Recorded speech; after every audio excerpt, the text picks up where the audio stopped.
Olá, muito bom dia. Sejam todos bem-vindos a mais um vídeo cá no nosso canal. Hoje nós vamos falar sobre o tema A Psicologia como Ferramenta de Cibersegurança. E quem vem abordar esse tema super relevante é o Miguel Oliveira, um convidado muito especial aqui da Bitaisec. O Miguel ele é membro da Direção Nacional da Ordem dos Psicólogos cá de Portugal. Ele é coordenador da equipe de cibersegurança, é coordenador também da aplicação para treino da decisão ética em realidade virtual. O Miguel é licenciado em psicologia e doutorando aí do curso de gestão de dados em saúde na Faculdade de Medicina da Universidade do Porto. E então, Miguel, muito obrigada mais uma vez por ter aceito aqui esse nosso convite. Vou passar a palavra para si, vou pedir para você se apresentar rapidamente aqui para quem está nos assistindo, e de seguida a gente já inicia aqui nosso podcast para abordar esse tema tão relevante, né, e tão discutido, inclusive, atualmente, nesse tempo que a gente tem vivido. Então, Miguel, muito obrigada mais uma vez e pode iniciar. Em primeiro lugar, muito obrigado pelo vosso convite. O meu nome é Miguel Oliveira, eu sou psicólogo de formação. Para além de trabalhar numa escola, eu sou membro da Direção Nacional da Ordem dos Psicólogos, onde a maior parte das minhas atribuições tem a ver com o relacionamento entre a psicologia e a tecnologia. Para nós, psicólogos, está-se a tornar evidente que a relação entre a psicologia e a tecnologia é forte, uma vez que o comportamento e tecnologia sempre estiveram os dois associados. No que toca, mais concretamente, às questões relacionadas com a cibersegurança e porquê da Ordem dos Psicólogos começar a apostar nesta área, tem a ver com as evidências que nós vamos tendo acesso, a importância dos fatores humanos e dos comportamentos, o peso que têm vindo a ter nos processos de cibercrime, nos ataques a que nós cada vez mais estamos expostos. Nesse sentido, aquilo que é um trabalho que nós temos estado a desenvolver propor e trazer para cima da mesa a psicologia e os comportamentos como algo que pode, combinado com os outros fatores mais tecnológicos, trazer e gerar um valor diferenciado na área da cibersegurança. A gente fala de um cibercriminoso, né? O que você acredita que leva, né, uma pessoa a se tornar um cibercriminoso? Nós temos que colocar em cima da mesa um conjunto de fatores. O primeiro pode ser um fator económico, outro pode ser um fator tecnológico. Ou seja, a questão dos fatores económicos, acho que são mais evidentes, pessoas que acham que é uma forma de obtenção de dinheiro fácil. A outra, muitas vezes, pode ser até por motivos mais relacionados com poder, com estatuto, portanto, há aqui as motivações que estão por detrás do que torna um cibercriminoso são múltiplas. E aquilo que nós hoje em dia poderemos ver é que elas são, se calhar, um bocadinho mais apelativas, porque são muito assimétricas, ou seja, um cibercriminoso, por norma, para ser minimamente competente no que faz, que tem que ter um conjunto de competências que a maior parte das pessoas não tem. E aproveita-se destas fragilidades para poder ganhar qualquer tipo de lucro e, portanto, é mais uma nova forma de crime. Os princípios não estão muito longe do crime que se passa no mundo real, digamos assim, mas aqui há uma desproporcionalidade muito grande a nível de competências, o que torna o comum das pessoas muito frágil e com poucas competências para lutar contra estes novos atores. Quando a gente fala de segurança cibernética, né, ou cibersegurança, falando aqui já de pessoas, né, as ações, digamos que os eventos causados, né, pelo fator humano, são, na sua grande maioria, o resultado da falta de conscientização, né, Miguel? E até de treinamento, né, ou controle de acesso inadequado, né, em ambientes tecnológicos, digamos assim. E no seu ponto de vista, Miguel, qual é o impacto, assim, qual o impacto dos fatores humanos, né, a gente fala das pessoas aqui, na cibersegurança?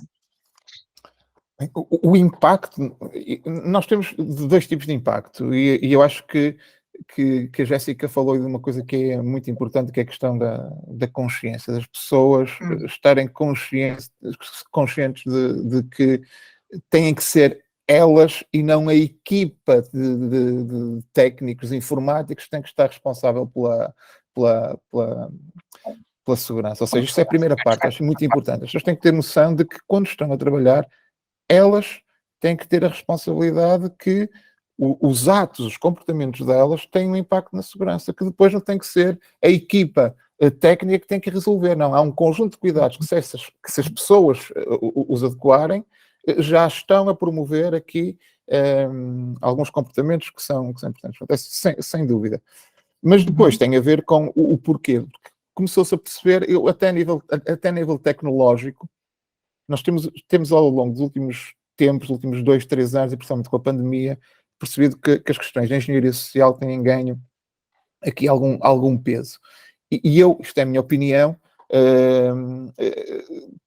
o que eu acho que está a acontecer tem a ver com 2 fatores. Primeiro, com estas tais assimetrias que nós falávamos há um pouco. As pessoas são levadas como não têm conhecimento, são levadas a cometer ou a dar informação.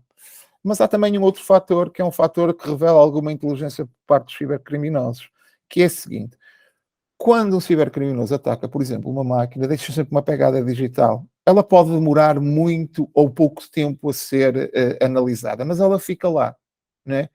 Com as pessoas é mais difícil, é muito mais difícil. Se nós conseguirmos hackear, e isto é o novo, que eu acho que é a grande mudança de paradigma, que é o bom cibercriminoso hoje em dia não hackeia a máquina, faz um hacking ao humano, à pessoa, porque quando se vai fazer a parte forense é muito mais complicado. Quem foi? Mas foi uma pessoa que ligou. Portanto, enquanto na máquina está lá a hora de entrada, o IP, portanto, e acaba por falta, lá está, do que a Jéssica tinha dito anteriormente, da falta das pessoas não terem consciência e de acharem que elas não têm nada de valor, depois dão muita informação. E aqui eu não sei se lembram do ataque à Liga Portuguesa de Futebol, acho que 6, 7 anos atrás.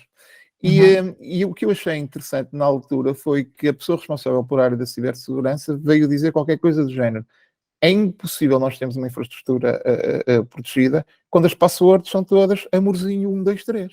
Não é? Portanto, aqui esta questão de nós podemos, lá está, ter os sistemas mais seguros, mas se os nossos comportamentos não são condizentes e se nós temos consciência deles, obviamente fica muito difícil de proteger a organização. Abrimos aqui um flanco muito grande.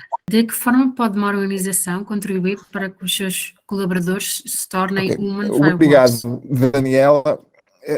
Isto é um novo conceito que está a começar a surgir, que é o dos human firewalls, ou seja, nós capacitarmos as pessoas para que elas possam ser também uma linha de defesa. Como devem perceber, isso é uma área que me é muito querida, fruto da minha formação.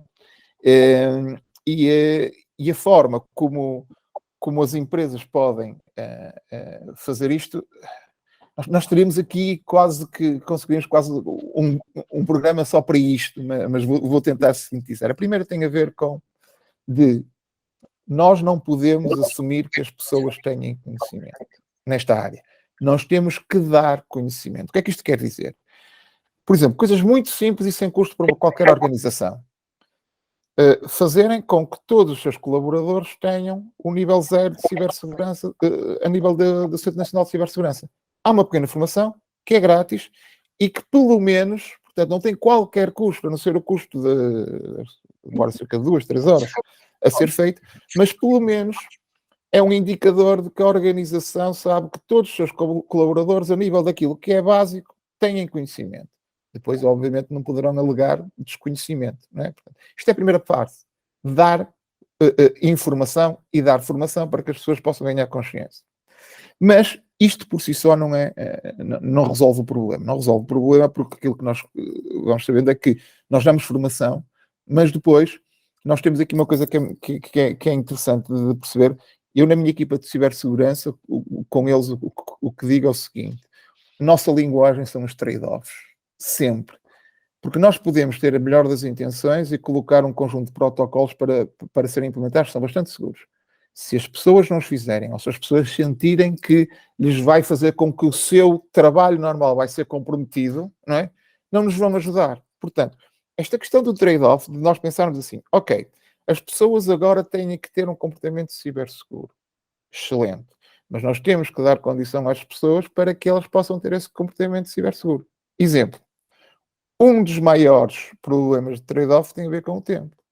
Muitas das vezes temos que fazer um protocolo que demora, que vai fazer, por exemplo, com que em vez de eu produzir 500, produza 400, obviamente que as pessoas vão dizer assim, estou a fazer isto, estou aqui a perder o meu tempo. Isto é um dos principais problemas de alguns... de algumas ações de cibersegurança depois esbarram com a organização. Por isso é que uma abordagem que seja top-down, portanto, de quem está na parte da direção para baixo, para explicar que aquilo é importante, mas explicar não basta. É preciso que as pessoas sintam que, não há problema, que só vão fazer 400, mas isso é bom, não há problema. Isso depois ser codificado, obviamente, nos sistemas de avaliação. Porque quando uma pessoa começa a perceber que, ok, eu agora não preciso fazer 500, posso fazer 400 porque a minha organização acha que mais vale fazer 400 seguros do que 500 de uma forma insegura. Não é? Portanto, todas estas ligações são muito importantes para que a organização possa contribuir para que os fatores humanos e para que lá está, para que as pessoas sejam human firewalls.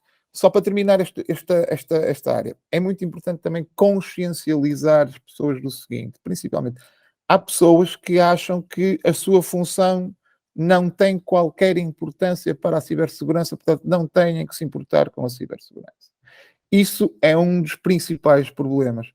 Porque, reparem, por norma, um bom hacker vai tentar sempre ir às pessoas mais frágeis. E muitas das vezes, com todo o respeito, uma pessoa pode dizer, opá, eu se calhar sou a senhora da limpeza, não tenho aqui qualquer tipo de...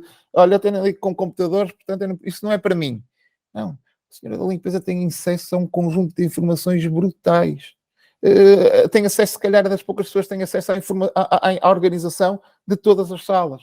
É uma pessoa que pode ver documentos em cima da mesa. Portanto, e as pessoas têm que se perceber, as pessoas têm que perceber, não, as pessoas têm que ser formadas para poderem perceber que todas elas têm informação pertinente para quem quer fazer ataques de cibersegurança, principalmente através da engenharia social. Um dos pontos muito importantes, né, que a gente repara, né, a gente percebe há alguns anos já atuando nesse segmento, né, Miguel, combatendo cibercriminosos e ataques cibernéticos, né, é um pouco sobre o sentimento, ou seja, a consequência psicológica que o cibercriminoso sente, né, após um ataque que foi mitigado, né, ou seja, ele muitas vezes planeou, né, um cyberataque, levou meses, né, para fazer uma fraude,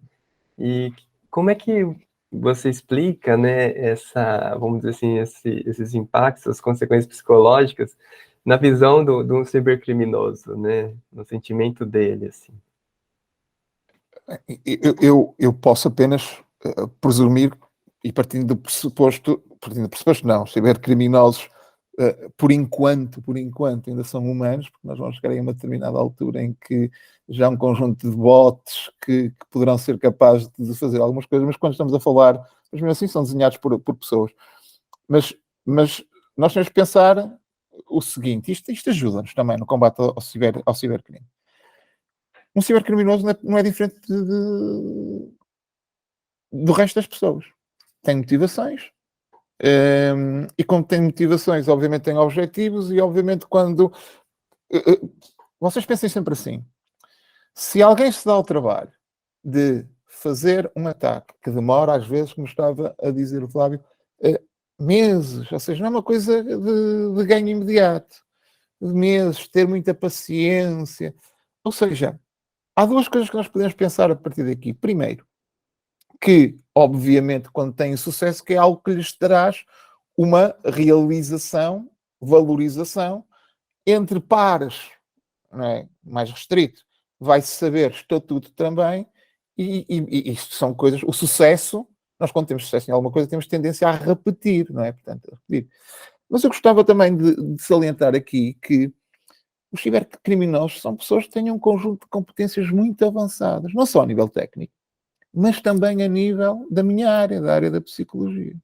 Porque quando um cibercriminoso entra em ação e consegue, uma pessoa que não conhece, tirar um conjunto de informação que é valiosa, nós temos que perceber que são pessoas que são muito hábeis nas partes das competências sociais. Eu normalmente costumo utilizar nas minhas apresentações sempre o caso do capuchinho vermelho.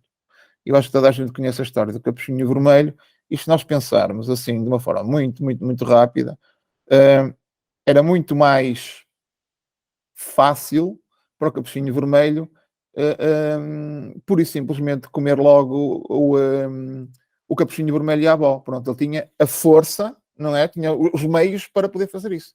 No entanto, não foi isso que ele escolheu fazer. Ele tentou falar com o capuchinho vermelho, não é?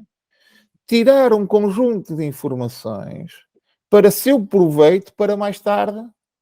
Reparem, portanto, e isto muitas das vezes tem de estar a ser muito bem para perceber como é que funciona um cibercriminoso quando faz engenharia social. Lá está.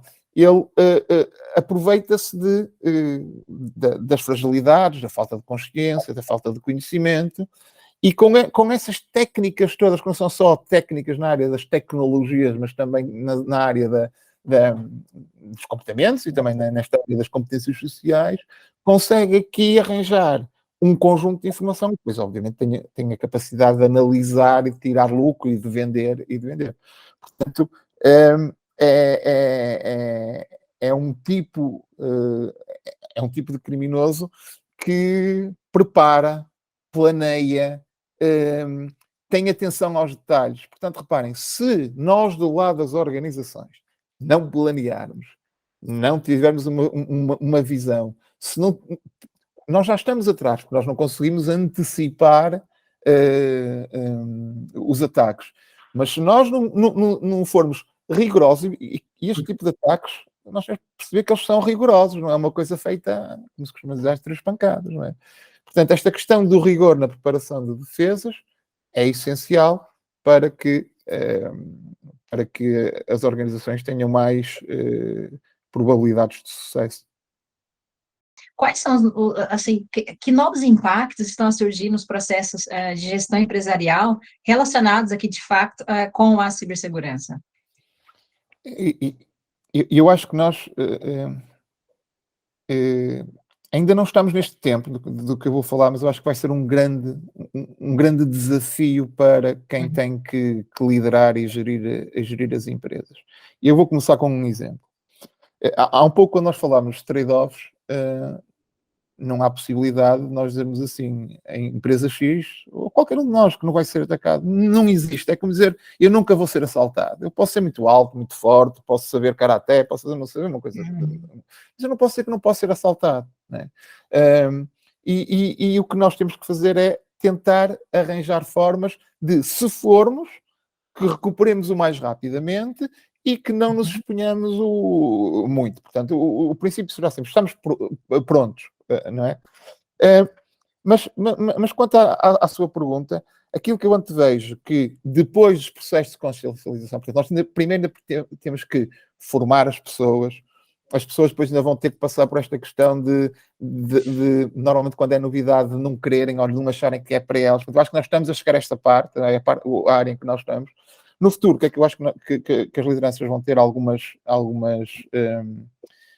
dificuldades, são desafios normais. Tem a ver com esta triangulação entre as questões da transparência, da eficiência e do tempo. O que é que eu quero dizer com isto? Conforme nós estamos a dizer há um pouco, quanto mais rígidos nós formos a implementar protocolos, menos tempo vai dar para fazermos outras coisas. Ou seja, percebermos de que forma é que nós conseguimos gerir que o tempo não tem um impacto muito grande naquilo que é a eficiência da organização. E também na transparência. Deixem-me dar-vos um exemplo. Hoje em dia, um cibercriminoso vive de dados, vive de informação. E, portanto, uma das formas de nós podermos aqui cortar é cortar a linha de abastecimento e cortarmos, darmos a menor informação possível. É sempre... E as empresas, algumas delas têm algum problema. Vou-lhe dar um exemplo muito simples. Algumas empresas, principalmente da área pública, são obrigadas a discriminar, por exemplo, quais são o router que utilizam, que utilizaram, compraram o equipamento X, não sei o quê. Essa informação é informação de ouro, que são obrigados a dar, mas é informação de ouro para quem quer atacar. Porque quem quiser atacar já não vai ter que pesquisar de 50 sistemas, sabe que é aquele sistema. Portanto, até que ponto é que a transparência, que é um valor que nós hoje achamos que é importante, e é, obviamente, tem que ser um bocadinho condicionada por causa dos valores da segurança, não é? E isto não existem modelos, eu acho que vão sendo desafios, mas este triângulo de, lá está, o tempo que as coisas vão mudar, o impacto na eficiência e a transparência são importantes. E deixar só aqui um exemplo, se calhar um exemplo que toda a gente ou se lembrará ou que reconhecerá. No 11 de setembro, nós tivemos uma grande quebra de segurança. E a quebra de segurança estava plenamente identificada, que era aviões que estavam a bater em torres. Portanto, estava extremamente identificado. E foi possível acabar com essa ameaça. Ou seja, o que foi feito foi todos os aviões a terra. Muito bem. Mas o problema é o trade-off, é o custo. É possível nós mantermos isso durante um período de tempo. Depois não era possível. E vocês lembram-se, eu não sei, não sei se vocês recordam ou não, que antes, para se ir para os Estados Unidos, dava-se 1h30 para fazer um check-in, e hoje chegam às vezes a 6 horas para ir para os Estados Unidos para fazer um check-in. Porquê? Porque a segurança, ou seja, tiveram, lá está, que pegar no tempo. Por exemplo, as pessoas que faziam o processamento das pessoas antes do 11 de setembro faziam muito mais, mas agora fazem muito menos. Porquê? Porque a segurança é prioritária. Não. E, portanto, nós esperamos 6 horas, não é? Percebem? E aqui isto dá-nos um bocadinho a luz do que vem para aí a nível organizacional. Que tipo de desafios e que tipo de concessões é que nós vamos ter que fazer para... E depois isto vai ser muito... Não vai ser uma para todas as organizações.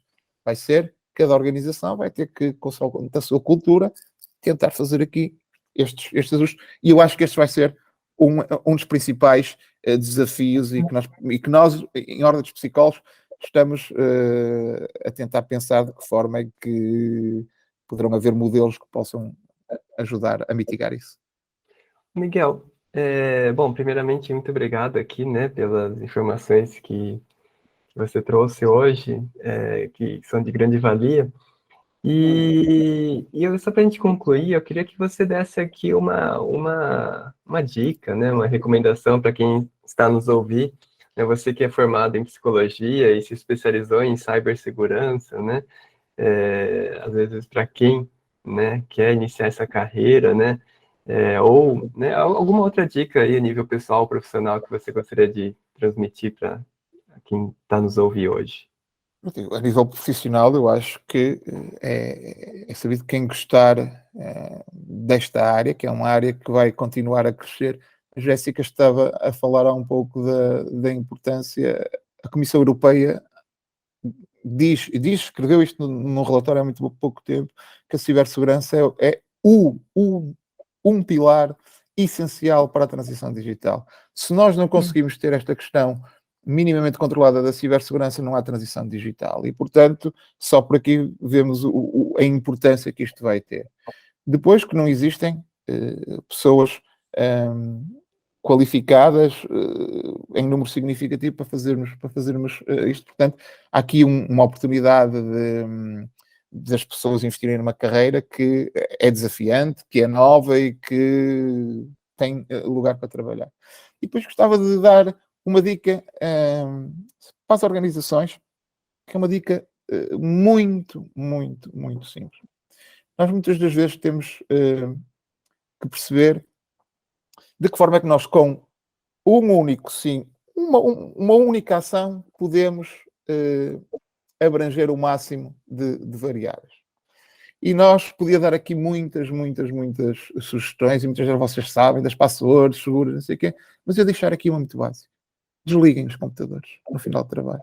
Se vocês desligarem os computadores no final do trabalho, partindo do pressuposto que trabalham 8 horas, o vosso computador está seguro durante 16 horas, 2/3 do dia.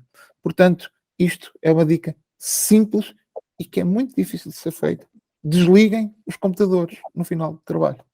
E aí tem um comportamento seguro para 2/3 do vosso dia. Bom, muito obrigado, Miguel. E fica até a próxima, pessoal. Bom dia para vocês. Obrigado, eu. Obrigado a todos e a todas. Até uma próxima. Obrigada, Miguel. Até a próxima.